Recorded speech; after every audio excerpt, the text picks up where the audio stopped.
ආයිබෝවන් අද අපි යන්නේ ලංකාවේ එක් කෙළවරක් වන දෙවුන්දර උත්පලවන්න ශ්‍රී විෂ්ණු දේවාලය බලන්නයි.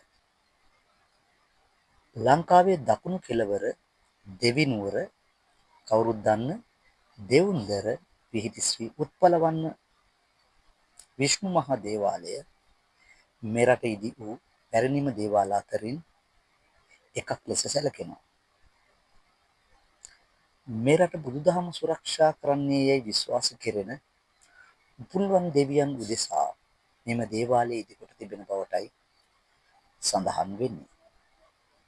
මේ නිල්වන් පාටින් බැබලෙන ශ්‍රී විෂ්ණු මහා දේවාලය දෙවුන්දර මාර්ගය අතරින් යන විට ඔබ දකින දෙව්ලොවක් බඳු පූජනීය ස්ථානයක්.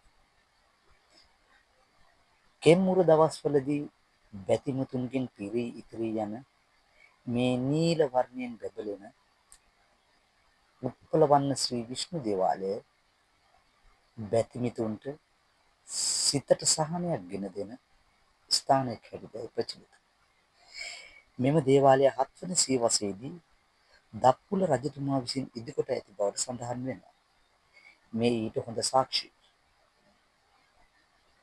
ගලින් ඉදිකොට ලබ තිබෙන මේ ගල් කණු අතරින් ඔබට පෙනෙන මේ දෙපස ඇති මාර්ගය ඔස්සේ කෙළවර තිබෙනවා ලංකාවේ මා මෙතෙක් දුටු ලස්සනම ගල් උළුවස්ස. ඉතින් මේ හරහා පියස්සක් තිබෙන්නට ඇති.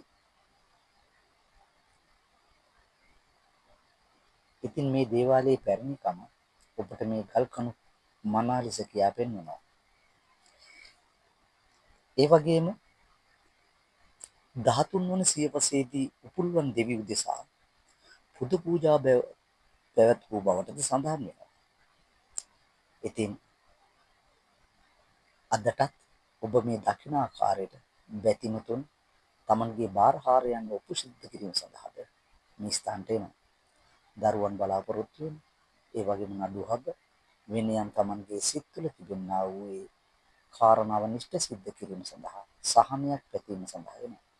මේ ඔබ දකින්නේ ඒ ඔප්පු කරන ලද බාරයක් ඒ පැමිණ සිටින බැතිමතුන් අතර බෙදා හදාගෙන මුක්ති විඳින ආකාරය.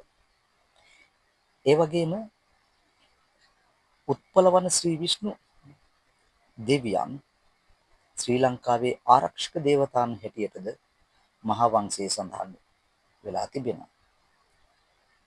ඉතින් මේ ඊතරම්ම දුරට අතීතයට දිව යන දේවාලයක්. උත්පලවන්න දෙවියන් උදෙසා පුද පූජා පැවැත්වීම ශ්‍රී ලංකාවේ මධ්‍යතන යුගයේදී ආරම්භ වූ අතර පසුව දේවතාවන් හින්දු සම්ප්‍රදායේ විෂ්ණු දෙවියන් ලෙස හඳුන්වන්නට වුණා. ඉතින් මා අර ඔබට කියූ ගල් උළුවස්ස තමයි ඔබ මේ දකින්නේ. මනා ලෙස කැටයමින් ඉදිකොට තිබෙන මේ ගල් උළුවස්ස හරහා මේ මාර්ගයේ කෙලින්ම තිබෙන්නේ මේ උපුල්වන් දෙවියන්ගේ මාලිගාවේ ප්‍රධාන දොරටුවයි. මේ බෝධීන් වහන්සේ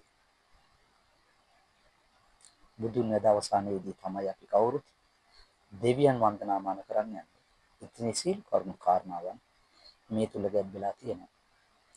මේ තවත් එක් තැනක තිබෙනා වූ සඳකඩ පහනක් සහ පියගැට පෙළක් ඒ අලුතෙන් ඉදිකරගත් ලද පියගැට පෙළක් උනත් ඒ දෙපස තිබෙන මේ ඔබ දකිනවා මට හයියෙන් යවන්නම් ගල් කණු පෙරලී ගිය ගල් කණු කුඩාවට තිබූ දේවාල වැනි ස්ථානයන්. ඉතින් මම ආරාධනා කරන ඔබට වෙලාවක් තිබ්බොත් යන්න කියලා. මගේ channel එක subscribe කරලා සහයෝගයක් ලබා දෙන්න. ඔබට විෂ්ණු දෙවි පිහිටයි.